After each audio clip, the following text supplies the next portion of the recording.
Hey there, my name is Jenna. I am currently the co-op student for the Sustainability Office, and I just finished my third year of university. So throughout university so far, I have been living in apartments, I have been living in a dorm, but I'm also a major plant lover, and that's not surprising because I'm a student in the Faculty of Environment.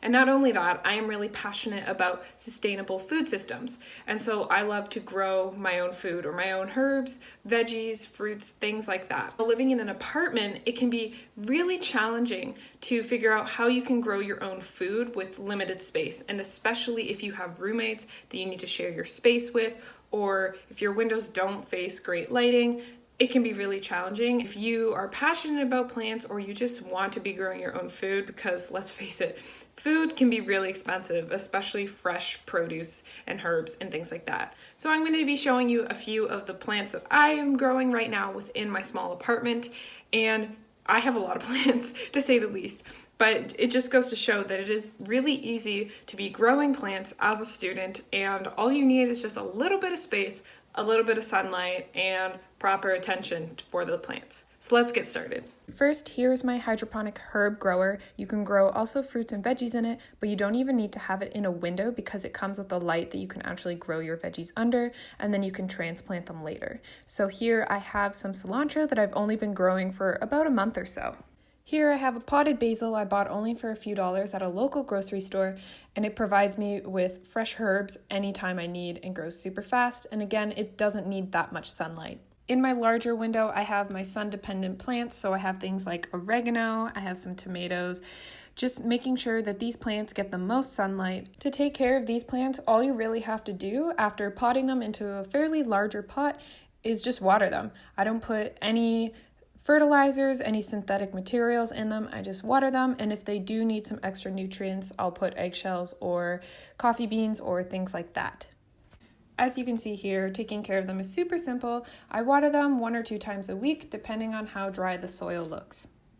Here I'm propagating some herbs I actually got from a neighbor, and all you really need to do that is to just stick them in water, change the water every few days, and then stick them in the sunlight, and they will actually start growing, which is super cool, and it means you can have even more fresh herbs year round. And as you can see, you can put them in something as small as a cup or a shot glass, and that's all you need to have fresh herbs.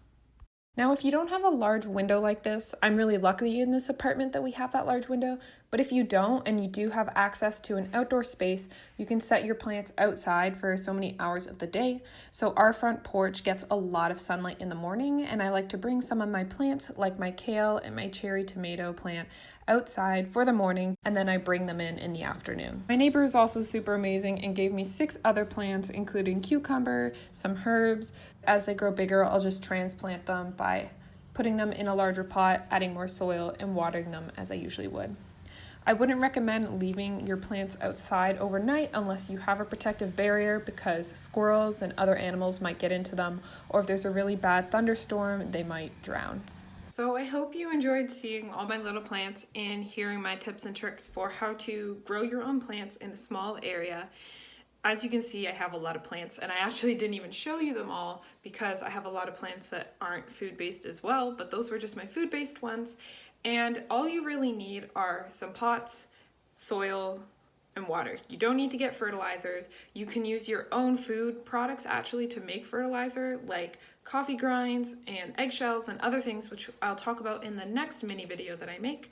But you really don't need that much time either, and it's quick and easy, and it makes you happy because I love seeing my plants growing, I love seeing them thrive, and it makes good food. So what better way to, decorate your apartment, your small little space, with things that actually serve a purpose both for your mental health and for your physical health by providing you with fresh, healthy foods.